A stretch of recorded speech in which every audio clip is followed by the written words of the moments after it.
Call कर दे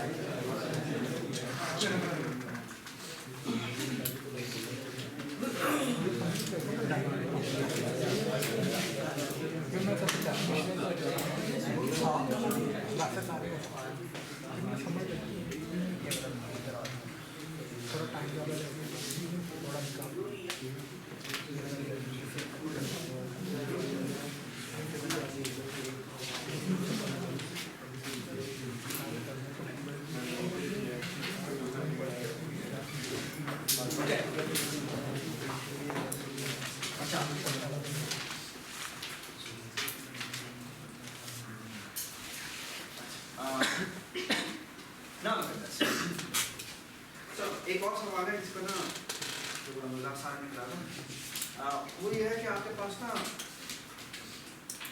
let's say ये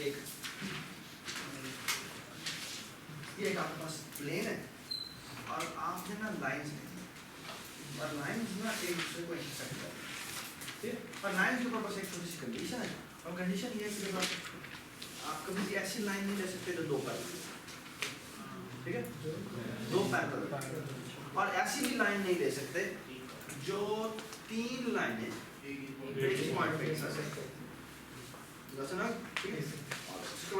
इसका मतलब ये है कि एक्चुअली हर लाइन ने हर लाइन से इंटरसेक्ट करने का है और कभी भी ऐसा नहीं हो सकता कि दो तीन लाइनें एक ही पॉइंट पे इंटरसेक्ट करें ठीक है यानी कि हर लाइन किसी लाइन से अलग जगह पे कट होती है ये समझ में इसका मतलब क्या है मतलब क्या है हर लाइन दूसरी लाइन से एक अलग जगह पर कट होती है ठीक है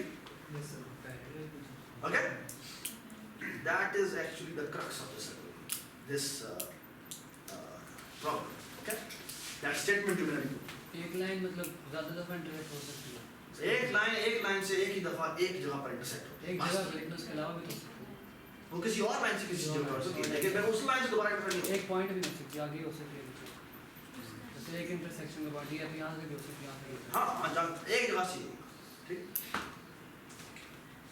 तो हम थोड़ा सा चलाना शुरू करते हैं वो कहता है मेरी नंबर ऑफ लाइंस कितनी है वो कहता है of every n greater than और equal to 0 okay number of lines greater than और 0 वो कहता है कि मेरे नंबर ऑफ रीजंस जो कितने हैं तो नंबर ऑफ रीजन बनते हैं n square plus n plus 2 okay ये वो कहता है मेरे नंबर ऑफ रीजन दिया है मेरे number of reason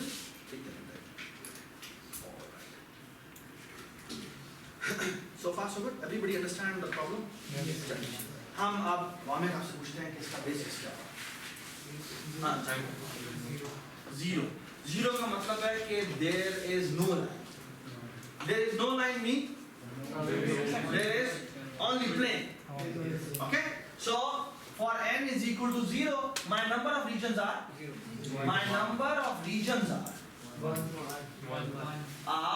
one. Okay? Let's try to prove it कि using this formula क्या वो भी वही आंसर आता है तो ये हमारी होगी अब हम देखते हैं हम फॉर्मूले की देखते हैं जी n की वैल्यू हमारी कितनी है 0 square plus 0 plus 2 divide by 2 is equal to 2 divide by 2 is equal to 1 everybody agree base case के लिए no problem okay alright Suresh इसको ना एक बोर्ड पे मैं डिबेट कर रहा हूं तो उसमें अच्छा ऑलराइट आप मुझे बताएं I give you one minute कि इंडक्टिव हाइपोथेसिस जो मैं अज्यूम करता हूं कि ट्रू है वो स्टेटमेंट क्या होगा मुझे बताएं प्लीज डिस्कस करें और टाइम एक मिनट आपके पास होता है इसके स्टेटमेंट क्या होगा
हाँ जी, क्या स्टेटमेंट होगी?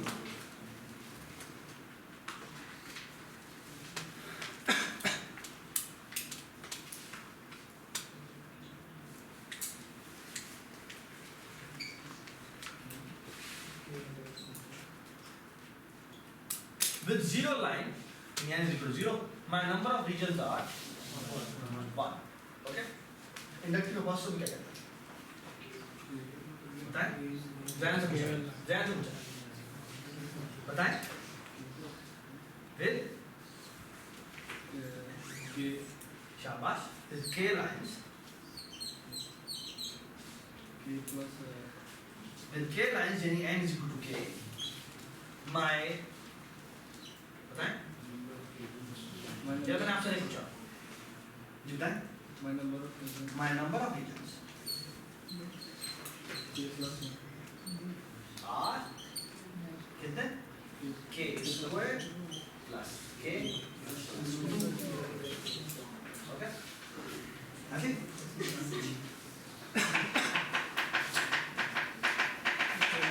अच्छा एक छोटी सी बात मैं आपको बताऊं, वो ये इंडक्शन जो होती है ना, इसका इंडक्टिव आर्गुमेंट निकालना, it's always a good technique कि आप ऐसा करें कि छोटा छोटा स्टेप लेना शुरू करें, यानी डायरेक्ट बड़े वाले पे ना जाए। पहले आप ऐसा करें कि थोड़ा सा कोई जनरलाइज्ड आइडिया नहीं है, वो डिस्कवर करने की कोशिश करें। फॉर एग्जांपल मैं आपको बताऊँ क्या है, मुझे याद है जुरेज मेरे सामने करा था, उसने छोटी सी बात थी। फॉर एग्जांपल वो कहता है कि जी पहली लाइन में ऐड करता हूँ, ये देखिए ये इसने इस रीजन को 2 हिस्सों में कन्वर्ट कर दिया, ठीक है? जितने भी रीजन्स पहले थे उसको इसने 2 हिस्सों में कन्वर्ट कर दिया, बिल्कुल ठीक बात है ना?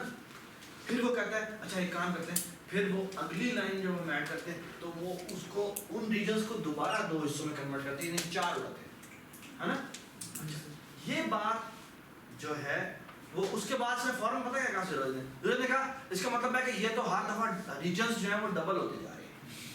ओके, रीजन्स जो है वो बिल्कुल ठीक लग रहा है, ये बात अभी तक ये बात ठीक लग रही है, लेकिन फौरन मैं अगली स्टेटमेंट कहता हूँ कि हाँ भाई आप ऐड करो ना। अब हम ऐड करते हैं तो अब मैं ऐड कैसे करूँ? फॉर एग्जाम्पल मैं ऐसे ऐड करूँ,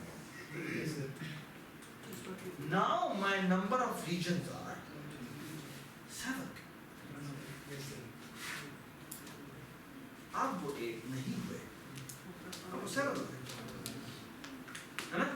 तो ये जो जुरेज ने बात की थी ये फॉलो अपार्ट, इसका मतलब कि मेरा वो आर्गुमेंट तो नहीं चला, ठीक है?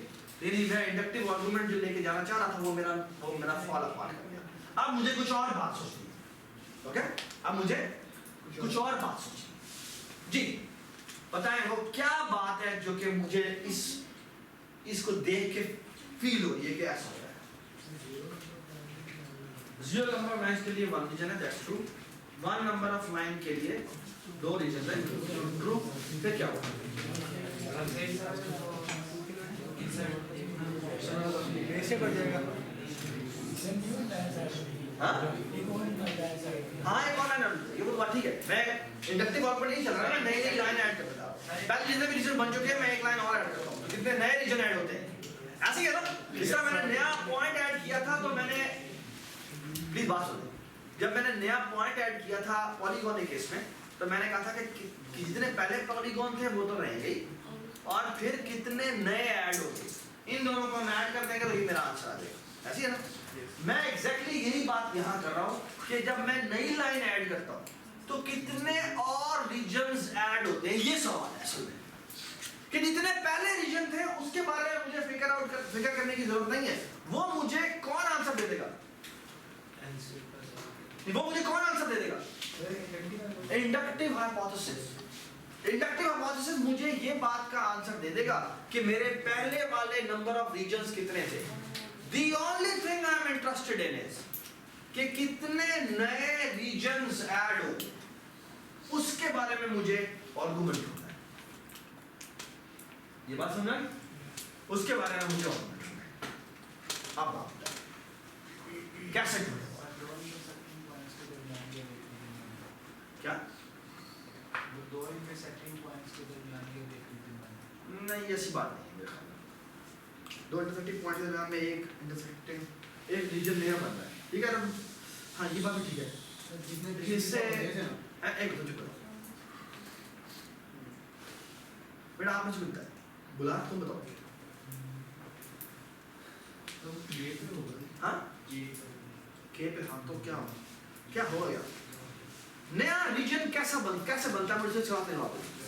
सर जितनी लाइनें बढ़ जा रही हैं उतने नए रीजन्स बनते जा रहे हैं। उससे एक ज्यादा एक ये इसमें बिल्कुल बड़ी जबरदस्त बात है। कहता है कि जितनी ये तुमने जो बात की ना, थोड़ा समझने की कोशिश करो। तुम्हारा नाम क्या है? फखरुद्दीन। फखर कहता है कि जैसे ही मेरी जितनी लाइनों से वो इंटरसेक्ट करेगा ना, उतने वो रीजन्स पैदा करेगा। ये कह रहा हूँ तुम? मैं एक एग्जांपल देता हूँ। ये एक लाइन में जी ये किसी टाइम बनी है, कितनी लाइन है? 3 लाइन, ठीक है। मैं नई लाइन ऐड कर रहा हूँ तुम्हारे कहने पे। ये देखो, ये इसने पहला रीजन बनाया, दूसरा बनाया, तीसरा बनाया,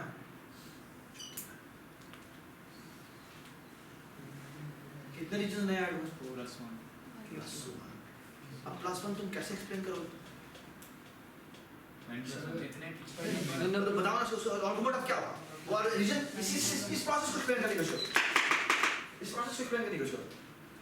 पहले लाइन किसी रीजन में एंटर होती है, जैसे ही एंटर होती है वहां पर एक रीजन बन जाती है, ओके? फिर जैसे ही उस पहली लाइन से इंटरसेक्ट करने के बाद उससे आगे निकलती है, एक रीजन वहां पैदा हो जाता है। फिर दूसरी के बाद एक और रीजन पैदा होता है, और फिर आखिरी के बाद एक और रीजन पैदा हो जाएगा। तो एक तो आते ही उसने रीजन पैदा किया और एक, तो इसका मतलब है कि जितनी लाइन है उससे एक ज्यादा रीजन बनेगा। ये बात समझ? ठीक है? Does it make sense? तो 3 लाइनों को वो लीव करती है और एक वो रीजन में एंटर हुई थी, तो 3 + 1। Number of lines plus number of regions. Number of lines +1, इतने रीजन्स नए पैदा होते हैं। नहीं बता। ये बात सुनाई? अब हम अगले स्टेप पर जाते हैं। ये बात, अब हमने ये आर्गुमेंट बना दिया, यानी तस्वीर बनाने के बाद आप आराम से ये कह सकते हैं कि अगर हमारी लाइन आ रही है और जितनी हमें पता है सब लाइनों पर इंटरसेक्ट, ये टेढ़ी मेढ़ी भी हो सकती है, लेकिन हमें इतना कंफर्म पता है कि इसने हर लाइन से इंटरसेक्ट करना ही करना है, और जैसे ही वो इंटरसेक्ट करेगी एक रीजन पैदा कर देगी। ये बात सुनाई? और एक रीजन वो है जिसके अंदर वो खुद एंटर होगी।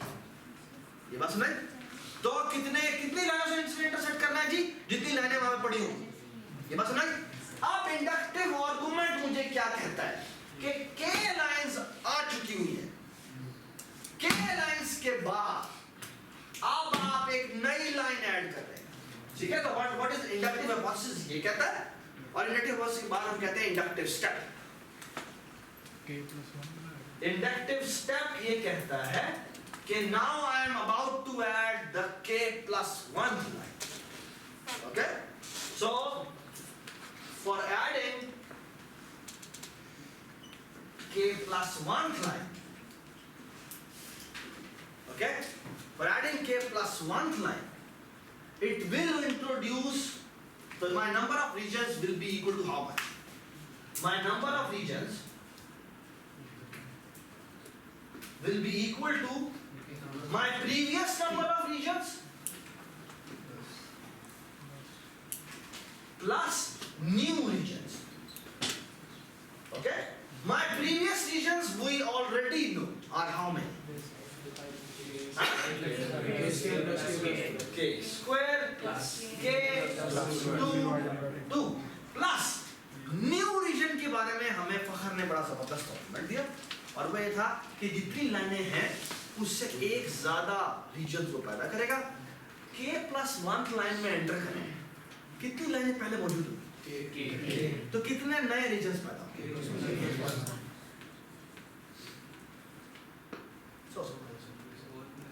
बस नहीं? ठीक है? लेकिन विदाउट राइटिंग दिस आर्गुमेंट ये k+1 आपने कैसे निकाला, इस तस्वीर के थ्रू निकाला. Without writing this line, this is crap. Okay? All right? Let me go back again. ये आर्गुमेंट बनाने के बाद आपके ऊपर एक बड़ी ही इंपॉर्टेंट बात है, कंप्यूटर साइंटिस्ट होते हैं, ये जो भी आप आर्गुमेंट बनाते हैं, क्योंकि आपका काम है जब आप प्रोग्राम बनाते हैं तो प्रोग्राम बनाने के बाद उसको ऑथेंटिकेट करते हैं. आप ऐसे नहीं करता प्रोग्राम बनाया, चलो जी मैंने सबमिशन करा दिया, मैं पहले चेक करता हूँ ना कि मेरा प्रोग्राम ठीक चलते हैं, ठीक है, वापस जाते हैं मिशन. एक सेकंड. एक मिनट पहले ये बात वेट करिए.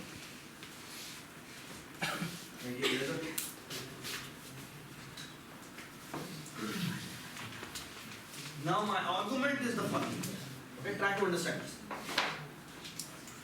ये मेरे पास रीजन है. ओके, ये मेरे पास रीजन है जिसमें कोई भी, ठीक है, जब मैं एक लाइन ऐड करता हूं तो पहली लाइन आने से तो पहला बेस तक तो मेरा बड़ा 3 लीटर है. अब मैं पहली लाइन ऐड कर रहा हूं तो पहली लाइन k की वैल्यू बेटा मेरी कितनी है? अब मेरा k+1 1 है तो k मेरा कितना होगा? 0. इसका मतलब इसने कितनी लाइनें प्रोड्यूस करनी है? कितने रीजन प्रोड्यूस कर रहे हैं? Sorry, 1 reason. और 1 रीजन एक्चुअली वो कौन सा रीजन है? जिस रीजन में मैं एंटर हो रहा है, और एक ही रीजन है और किसी भी लाइन से मैं इंटरसेक्ट नहीं कर रहा, तो इसने एक रीजन में यहाँ पर, कैन यू सी दिस कि यहाँ पर 1 आएगा और प्रीवियस रीजन में बेटा कितना आएगा? 1 आएगा. ये बात सुना? सो ये हमारा form. Alright, now you can see this कि जब मैं नई वैल्यू नई लाइन ऐड करता हूं तो नई लाइन ऐड करने पे क्या होगा? रीजन तो जिस रीजन में एंटर हुआ उसको से 2 में किया और जिस लाइन से टकराया इसकी फौरन बाद में करेंगे. ये बात सुना? सो 2 डज इट मेक सेंस? और फिर अगला आर्गुमेंट ये कि जब मैं थर्ड लाइन ऐड करता हूं तो एक जिस रीजन में एंटर हुआ और जिन दोनों लाइनों को कट करने के बाद 2 और बनाए, राइट? तो हमारा आर्गुमेंट एग्जैक्टली घटा है. ये बात सुनाई? सो आपकी फौरन से रिस्पांसिबिलिटी की जब आप इंडक्टिव आर्गुमेंट बनाए, वापस पीछे आए, देखें हमारा बेस केस से वो आगे चलता है या नहीं चलता. ओके, आपको अपनी मशीनरी चलना शुरू हो जाएगी. ठीक है, आपको आपने जो भी आर्गुमेंट बनाया वो आपको दिखना शुरू हो जाएगा. ठीक है, लेकिन आप हमेशा डिजाइन करते हुए शुरू से आगे जाएं और फिर आगे से वापस पीछे आए.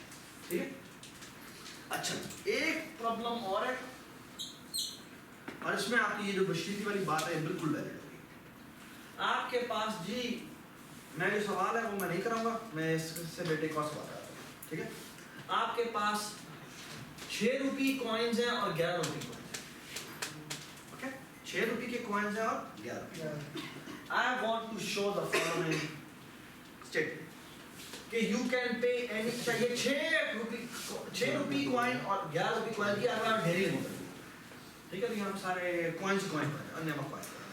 ठीक है, वो ये कह रहा है कि you can pay any amount, you can pay any amount greater than or equal to 60 using this coins and this coins. सवाल समझ रहा? नहीं समझ रहा? फॉर एग्जांपल मैं 60 अमाउंट पे करूंगा. 60 अमाउंट में कैसे पे करूंगा? 60 में 6 मल्टीप्लाई कर, यानी मैं 10 कॉइन्स उठा कर दे देता हूं. 61 कैसे पे करूंगा? 5 के 11 होंगे और एक 6. 5 के 11 होंगे और एक 6 का होगा. Do you agree? ठीक है, and so on so forth. ठीक है, अब इसका बेस केस क्या है? 60. अब देखो ये 1 नहीं है. ठीक है, तो you need to be careful कि बेस केस हमारा शुरू कहां से हो रहा है. ठीक है, तो इसका जो बेस केस है वो कितना है? 60. अग्री? सो बेस केस 60 और वो हमने प्रूव भी कर दिया. तो 60 अमाउंट कैसे पे होती है? 6 मल्टीप्लाई बाय 10 से. ठीक है, ऑलराइट.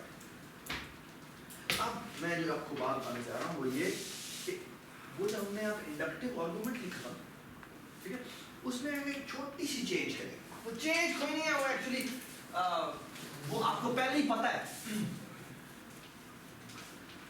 हमने इंडक्टिव आर्गुमेंट क्या लिखा था? सो D0 एंड और क्या कहा? DK implies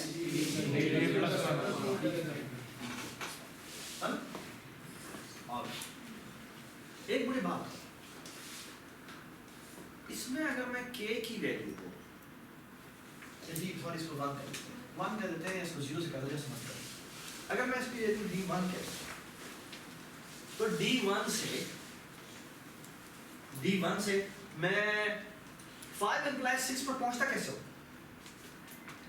यानी फिफ्थ डोमिनो गिवन कि मेरा पहला डोमिनो गिर चुका हुआ है, पहला डोमिनो तुमने लिया था, उसके बाद मैं फिफ्थ से 6 पर कैसे पहुंचता हूं? ये 6 डोमिनो मेरा कैसे गिरता हूं ये बताओ। नहीं पहला दूसरे फिफ्थ तक वो पहले कैसे पहुंचता है लो बताओ। यानी फिफ्थ के बारे में मैंने असम्पशन ली है, वो असम्पशन भी एवरेज असम्पशन नहीं है, वो असम्पशन मैंने एवरेज नहीं ले ली। बेस केस प्रूव करने ने एक्चुअली एक बात साबित कर दी है, और वो साबित ऐसे किया है कि बेस केस प्रूव करने से ये बात साबित हो गई है कि डोमिनो नंबर 0 गिरा है, 1 भी गिरा है, 2 भी गिरा है, 4 भी गिरा है, 5 भी गिरा है, 6 भी गिरा और k तक सारे गिर गए, तो फिर ही k + 1 गिरेगा, इसके बगैर k + 1 नहीं गिरता। क्यों k तक गिर चुके हैं, और k तक कैसे गिरे? मोहम्मद ने जो हमारा पहला डोमिनो गिराया था उसकी वजह से वो k तक पहुंचा, और उसकी वजह से k की वजह से फिर वो k + 1 गिरेगा। ये समझ में आई बात? यानी इसका मतलब इसको इस तरह भी लिख सकते हैं, इसको एक और तरीके से भी लिख सकते हैं, और वो लिखना ये है कि भाईजान डोमिनो 1 गिरने की वजह से ये जो मैं प्रूव कर रहा हूं ना, domino k implies domino k + 1, ठीक है? ये मैं जो प्रूव कर रहा हूं एक्चुअली ये डोमिनो k नहीं है, बल्कि वो डोमिनो 1 भी है, ठीक है, डोमिनो 2 भी है, डोमिनो 3 भी है, और अब 2 डोमिनो के सारे गिर चुके हैं। ये बात समझ? यानी अब 2 डोमिनो के सारे गिर चुके हैं। ये सब तो बात समझ? आ जाओ वापस। 60 अमाउंट मैंने पे जी। वहां में इंडक्टिव हाइपोथेसिस की मुझे स्टेटमेंट बताया, क्या है मेरी स्टेटमेंट इंडक्टिव हाइपोथेसिस? हम कहते हैं let's say it is true for k, बताएं इसके लिए स्टेटमेंट क्या होगी? if I have to pay k amount, यानी a is equal to k, then I can pay using 6 times for example m plus 11 times for example n, ठीक है? Using m coins of 6 and n coins of 11 I can pay that, ठीक है? कि मैंने assume किया m और n जो है where m so m and n belongs to natural numbers. You are absolutely right. Natural numbers कहना चाहिए, या इसको कहते हैं z positive, ठीक है? z positive including 0. Why including 0? 60 11 to 0 60 का लिए 0, ठीक है? Including 0. तो क्या हमने अभी देखा था फॉर एग्जांपल 66 पे कर सकते हैं 6 के टाइम में एग्जाम ठीक है?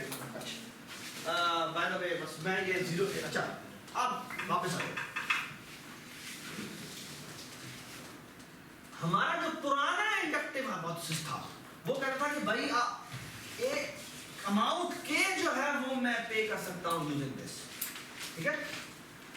अब मुझे इसके थ्रू बताओ इसका मतलब क्या है? अगर मैंने k तक पहुंचना तो मैंने k - 1 तक सारे पे कर चुका हूं। जबरदस्त। यानी कि मैं 60 पे कर चुका हूँगा, 61 पे कर चुका हूँगा, 62 पे कर चुका हूँगा, 63 पे कर चुका हूँगा, 64 पे कर चुका हूँगा, बस मैं k - 2 पे कर चुका हूँगा, k - 3 पे कर चुका हूँगा, k - 4 पे कर चुका हूँगा, k भी पे कर चुका हूँगा। ये बात समझा? ये सबको बात समझा? हाँ बात है। यानी ये बात काफी नहीं, एक्चुअली इसका मतलब ये भी है कि मैं k भी पे कर चुका हूँगा, हाँ जी k माइनस 1 भी पे कर चुका हूँ, k माइनस 2 भी पे कर चुका हूँ, k माइनस 3 भी पे कर चुका हूँ, k माइनस 4 भी, k माइनस 5 भी, हाँ जी भाई, और ये बस k माइनस 6 भी, और कहाँ तक 60 तक। बस ना, देखो बात समझ, इन सब के सब को पे कर चुका हूँ, सिर्फ k का। अब मुझे बताएं कि क्या मैं पिछली इंफॉर्मेशंस को यूज करके क्या k प्लस 1 अमाउंट पे कर सकता हूँ? कैसे? k माइनस 5 में 6 ऐड कर कमाल हो गया। k माइनस 5 का कोई सोल्यूशन है ना, बना यस सर। है ना? उसमें मैं 6 ऐड करता हूँ और मेरा आंसर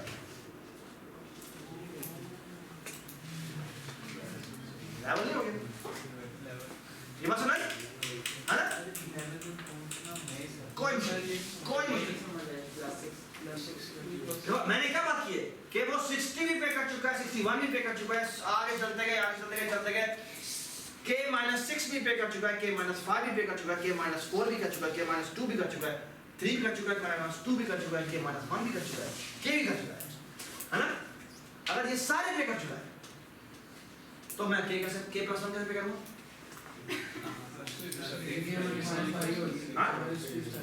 k माइनस 5 आई होगी, k माइनस 5 में मैं क्या मैं पिछले सॉल्यूशन में से को यूज करके क्या एक अगला सॉल्यूशन बना सकता हूँ? k माइनस 10 भी हो सकता है। एग्जैक्टली यही मैं चाहता हूँ, k माइनस 10 भी हो सकता है। हमें ये बात है literally excited k minus 10 actually तुम चाहते तो तुम इससे भी जा सकते हो, तुम k माइनस 10 की जगह तुम k माइनस 21 भी कर सकते हो, उसमें 22 ऐड करके तुम बहुत कुछ कर सकते हो। लेकिन एक छोटा सा फ्लॉ, छोटा सा flaw, and let me try to explain you क्या फ्लॉ। लेट्स से कि हम कौन सा आर्गुमेंट लें, ये हसीब वाला आर्गुमेंट लें या अपना आर्गुमेंट है अरसल हाँ अरसल हाँ जी अरसल का आर्गुमेंट लें या हसीब का आर्गुमेंट, दोनों का लेते हैं। पहले हम लेट्स से अरसल का आर्गुमेंट लेते हैं। वो कहता है मैं k माइनस 5 में क्या ऐड करूंगा, 6 ऐड करूंगा और मेरा आंसर आएगा। यही कह रहे हो तुम, यही कह रहे हो तुम। ऑलराइट, इस आर्गुमेंट से मुझे 61 तो पे करके दिखाओ ना। उसके लिए बेस से बनाना पड़ेगा आपको। एक मिनट, 61 तो पे करके दिखाओ ना। 61 के लिए तुमने कहा है कि भाईजान 55 का जो सॉल्यूशन तुम्हारे पास अवेलेबल है ना, उसमें 6 ऐड करो और तुम्हारा आंसर आएगा। भाई 55 कहाँ से आ गया? 55 तो हमारे सॉल्यूशन में शामिल ही नहीं है। तो 60 से कम वाला नहीं हम रखते इसका अगर हमने उसको सॉल्यूशन के बारे में बात, फिर 62 भी फेल हो जाएगा। 62 के लिए रिक्वायरमेंट क्या है?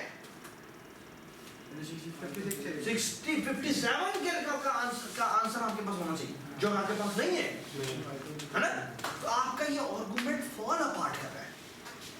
यानी वही वाली बात, आप वापस जो आते हैं वो वापस आके आपको आर्गुमेंट कंप्लीट करना जरूरी है। ये बात समझ? यहाँ पर जो सिर्फ छोटी सी बात आपको जो बताने की है वो सिर्फ ये है कि ये आर्गुमेंट आपका चलने के लिए आपको 60 का प्रूफ आपने दिया था, 61 का भी प्रूफ आपको देना पड़ेगा, 62 का प्रूफ भी आपको देना पड़ेगा, 63 का प्रूफ भी आपको देना पड़ेगा, यानी बेस 64 का प्रूफ भी आपको देना पड़ेगा, और फिर 65 का प्रूफ देने की जरूरत नहीं है। उसका आर्गुमेंट आपका बाकी के थ्रू मिल जाएगा। ठीक है, एक्चुअली 65 का भी शायद आपको देना पड़ेगा, 67 में आगे भी लेना पड़ेगा। ठीक है। 66 में के लिए 60 का आपके पास आर्गुमेंट है, 60 के ऊपर आपका बेस। आगे भी लेना पड़ेगा। इसका मतलब है आपके 6 बेस केसेस हैं। पहले आपने 6 बेस केसेस प्रूव करने हैं, फिर उसके बाद आपका आर्गुमेंट मिलेगा। ये बस नहीं, so this is one of those example जिसमें आपका आर्गुमेंट बन गया हो, लेकिन आर्गुमेंट वो अप्लाई नहीं हो पा रहा, और वो तभी अप्लाई हो सकता है जब तक के आपके बेस केसेस एक हद तक ना बन जाए। ये बात सुना? एग्जैक्टली सेम क्वेश्चन आपका असाइनमेंट का, वो आप देखेंगे तो आपको पता लग जाएगा उसमें भी इसी तरह की है।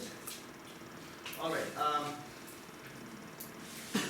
उसके बाद एक बड़ा ही मजेदार सवाल है। आपके पास ना टीम्स है, ठीक है, टीम्स खेल रही है, ठीक है, और हर टीम ने 5-6 बंदे आ जाते हैं, 5-6 बंदे आ जाते हैं, आप भी आ जाओ।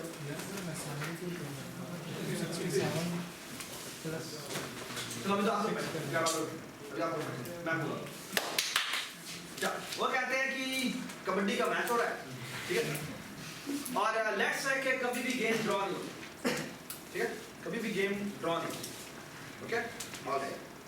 So now it says the following कि मैं उन सब टीमों के हर टीम का से मैच होता है, और वो कहते हैं कि हम उनको एक अरेंजमेंट में देख सकते हैं। अरेंजमेंट क्या है? अरेंजमेंट बड़ी सिंपल सी, और वो ये है कि अरेंजमेंट ऐसी होगी कि अगर मैं लेफ्ट टू राइट मूव करूं तो इस टीम ने इसको हराया होगा, इस टीम ने अगली वाली टीम को हराया होगा, अगली टीम ने अगली वाली टीम को हराया होगा, अगली टीम ने अगली वाली टीम को हराया होगा। यानी एन टीम्स अगर खेली हैं तो मैं एन टीम्स को ऐसे खड़ा कर सकता हूं। बस में अच्छा, लेकिन क्या इसका मतलब ये कि उसने इसको हराया होगा? नहीं, इसका मतलब ये सिर्फ ये है कि मतलब इस ऑर्डर में खेल सकते हैं। ये सबको बात समझ? Yes sir. बेस केस कितनी टीम है? बेस केस 1 नहीं 2 एटलीस्ट 2 टीम है ना। ऑलराइट, हमने कहा मैच ड्रॉ नहीं होता। Alright, can you tell me कि क्या क्या कॉन्सिक्वेंसेस हो सकते हैं मैच के, और उस केस में आपकी क्या ऑर्डरिंग होगी? अगर इसने इसको हराया है तो यही ऑर्डरिंग है, अगर मनान ने इसको हराया है तो कौन सी ऑर्डरिंग होगी? Does it make sense? All right. Now, can you tell me what is my inductive hypothesis? Yeah, right. Thank you. What is my inductive hypothesis? Sir अगर If we have K teams, शाबाश. Sir अगर हमारे पास K teams हैं तो K-1 जो team है उसने K को हराया होगा। नहीं, ये नहीं है। K ने K-1 को हराया। नहीं, ये K ने K+1 नहीं, उसका सवाल क्या है? सवाल ये है कि अगर आपके पास K टीम्स है और K टीम्स का ये राउंड रॉबिन टूर्नामेंट हुआ है तो हम उनको नहीं ये यही कह रहा हूँ यार, क्या हो गया? उनको हम एक अरेंजमेंट में खड़ा कर सकते हैं, और वो अरेंजमेंट क्या होगी? अरेंजमेंट क्या होगी? ये टीम 1 होगी, और फिर उसके बाद T2 होगी, उसके बाद टीम 3 होगी, और इस तरह टीम K होगी। ये सबको बात समझ आ गई? Everybody understand this? और such that कि टीम 1 ने टीम 2 को हराया होगा, टीम 2 ने टीम 3 को हराया होगा, टीम 3 से टीम 4 को हराया होगा, और टीम नंबर K-1 ने K को। ये चीज़ हमें प्रूव करने की जरूरत है, हमें प्रूव करने की जरूरत है। अब सवाल सिर्फ एक है, आपकी नई टीम, ठीक है? अब हमारी नहीं, बाकी बात, ठीक है? हम करें। So here is the new team, ठीक है? क्या क्या पॉसिबल सिनेरियो हो सकते हैं? क्या क्या पॉसिबल सिनेरियो? अब आपका भी सबसे साथ मैच होना है, ऐसी है कि हर बंदे ने हर बंदे के साथ खेलना होता है, तो अगर आप अगर नए बंदे आए तो आपका हर एक से मैच होगा, ऐसे होगा। ऑलराइट, क्या क्या पॉसिबल वेज हो सकते हैं? K-1 टीम से ये गेम में T1 से भी खेलेगा, T2 से भी खेलेगा। टीम 1 से भी खेलेगा, टीम 2 से भी खेलेगा, सबसे खेलेगा। हाँ तो K-1 को हरा देगा। नहीं ये हरा, ये सबसे हार भी सकता है, हाँ सबसे हार सकता है, लेकिन सर एटलीस्ट एक नहीं सबसे हार सकता है, सबसे हार। लेकिन इस हालत में आप आराम से ना शाबाश, अगर ये सबसे हार जाता है, ये यहाँ खड़ा होता है, बात ही खत्म। सबसे जीतने की बात ही नहीं है। अगर वो टीम 1 से जीत जाए तो ये वामिक यहाँ खड़ा होता है, ये बस ना। तो अगर वो वामिक टीके से हार जाता है तो मजा नहीं जाता।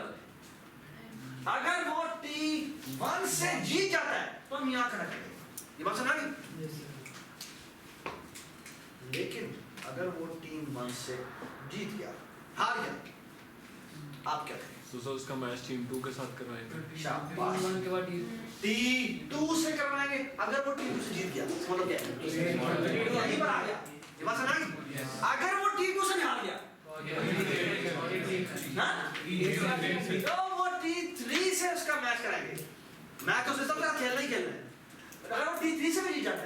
तो यही आ जाएगा। और अगर किसी से भी हार गया तो वो आगे चलता रहेगा। हारने के केस में वो आगे चलता जाता है। ये बात समझ आ गई? हारने के केस में वो आगे चलता जाता है। द मोमेंट इट विंस वो वहीं पे स्टॉप करता है। ये बात समझ आ गई? There is only one scenario जिसमें वो आगे चलता जाता है, और वो कौन सा है? वो लूज करता है। और हमें पता है कि आखिरी से वो लूज नहीं हुआ होगा, क्योंकि अगर आखिरी से लूज हुआ तो हमें पहले इसको यहाँ खड़ा कर दिया। ये बात समझ? तो एक ना एक मोमेंट पे आके वो रुक जाएगा। ठीक है? Does it make sense? क्योंकि आखिरी से वो जीता हुआ है। अगर आखिरी से वो जीता हुआ है और हमारे आगे जाने की सिनेरियो क्या है कि वो लूज कर रहा है, तो हमें कंफर्म पता है कि वो इससे तो पहले आके रुक जाएगा। बस नहीं? Okay? Such a simple thing. ठीक है? But the thing is, you need to formulate it.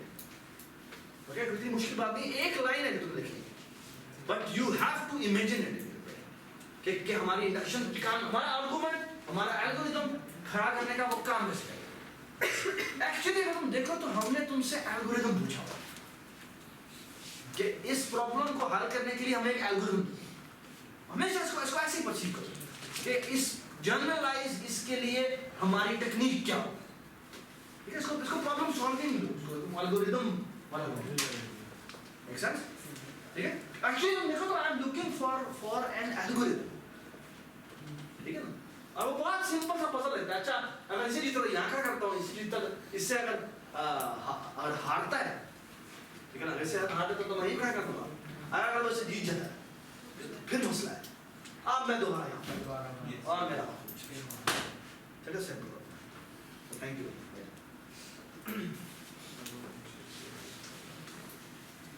आगे कुछ प्रॉब्लम नंबर जो 3 है वो बहुत इजी है, और 6 जो है वो बहुत इजी है, जो स्टिक्स बनानी है। ठीक है ना? वो हर 3 ऐड करने पे वो एक नई बनती है। ठीक है? तो अगर k के लिए वो पहली बनी हुई है तो k + 1 करने के लिए मुझे 3 और सो बहुत ही सारा। अच्छा जी, बाद में क्वेश्चन 7 में वो कहता है कि मैंने F3n के बारे में प्रूव करना है कि वो हमारा क्या होगा, इवन। अगर हम फाइबोनाची सीरीज में जा रहे हैं मेरे पास थोड़ी सी बात है ना, प्लीज बात सुनो। इसमें अगर तुम देखो तो इसमें it's one of the problem जिसमें मैं हमने जानबूझ के, तुम देखो तो ये k = k + 1 पुट करेंगे ना तो आंसर नहीं आएगा। You need to be very very careful. Okay, एक मिनट।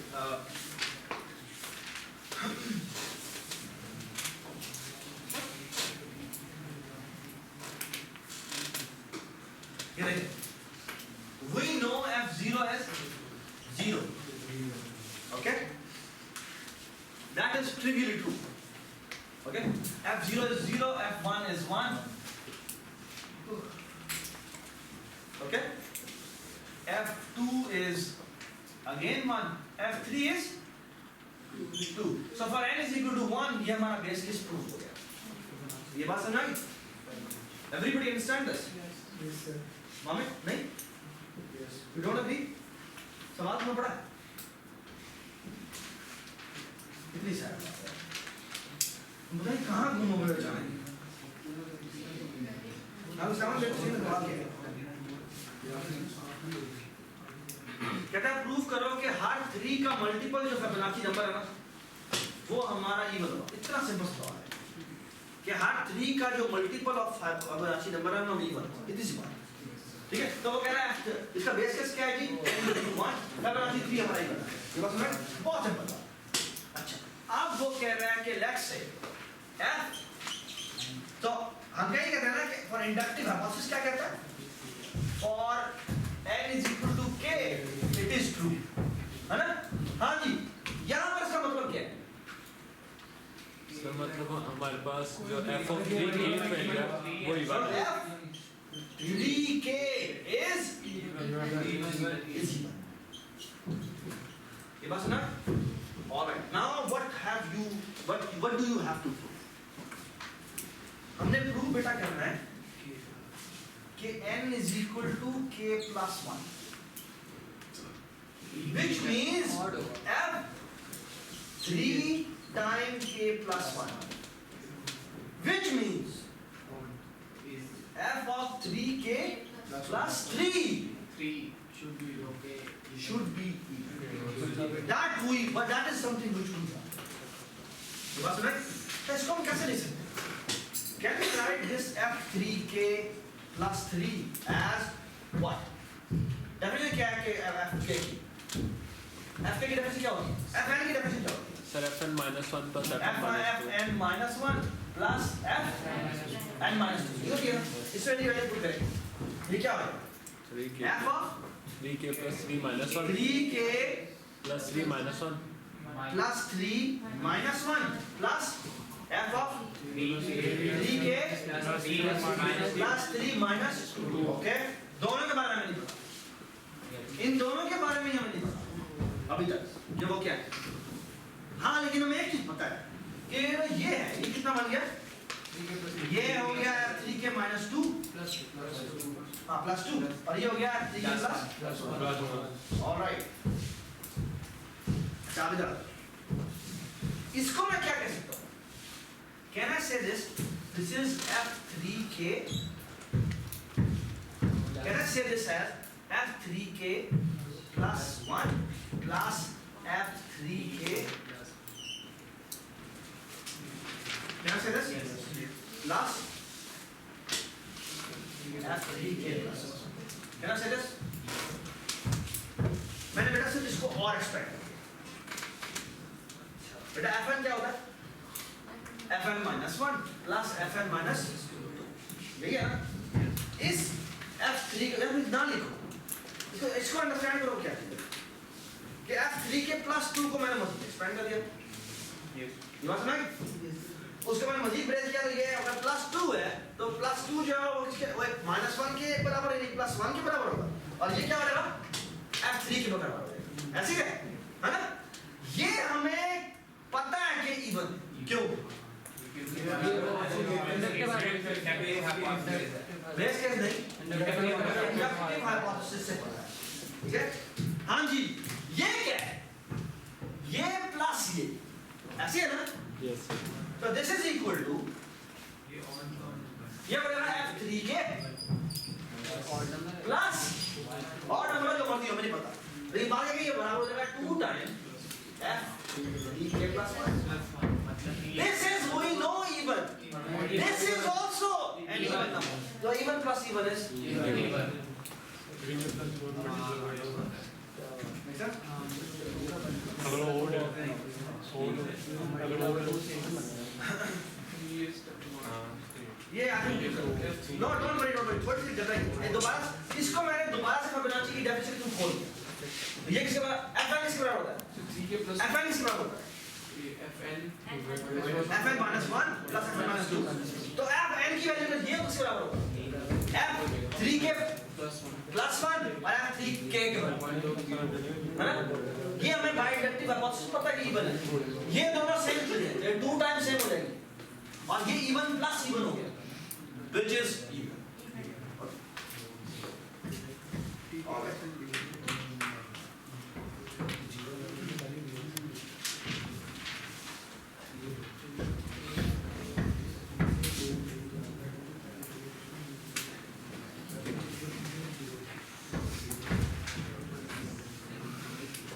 अच्छा, प्रॉब्लम नंबर 8. प्रॉब्लम नंबर 8 बहुत ही सिंपल है. उसमें वो कहता है कि वजन यूजुअली जो क्लासिकल तरीका था ना मैथमेटिक्स का, जो ये इंडक्शन पढ़ाने का, जिससे हमने बिल्कुल नहीं पढ़ा, वो ये था पहले वो ये एग्जाम्पल लगाते फिर ये वाले एग्जाम्पल लगाते और आई थिंक वो सारा का सारा कचरा पड़ जाता है. वो ना एक्चुअली इंडक्शन पता है कैसे बन जाता है? इंडक्शन उनको लगता है, लोगों बच्चों को ये लगता है कि इंडक्शन इज लाइक कि वजन किसी तरह बस के जगह के प्लस 1 रख जाओ.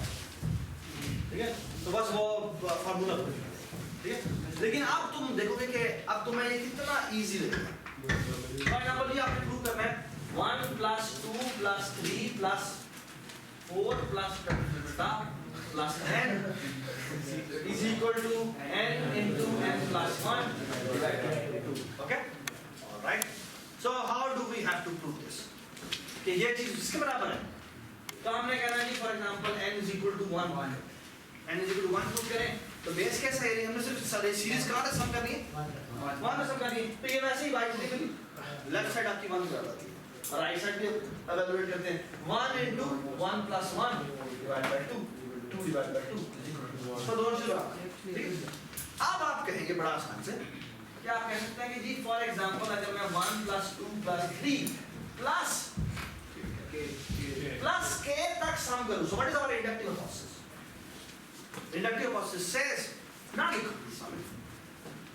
प्लीज, अगर मैं 1 से लेकर k तक ऐड करूं तो this is something I have to assume कि ये समेशन बराबर है किसके, k ये मुझे प्रूव करने की जरूरत है। What do we have to prove? ये चीज हमें गिवन है, ठीक है, ये हमें गिवन है। What do we have to prove? कि 1 plus 2 plus 3 plus 4 plus another plus k plus 1 ये बराबर होगी किसी चीज के, k plus 1 into k plus 1 plus 2 divided by 2 के बराबर, ये हमने प्रूव करना है। ये नहीं क्या डायरेक्टली ये लिखते हैं ये बराबर होगी k plus 1 divided into k plus 2 divided by 2 hence proof। ठीक है, ये मैं आपको बताता हूँ, ये नेक्स्ट क्विज में क्वेश्चन होगा एक्चुअली क्या मसला है, ठीक है। नहीं तो ये नहीं है, ऑब्वियसली बात है, ये नहीं चलेगी। हम क्या है ये चीज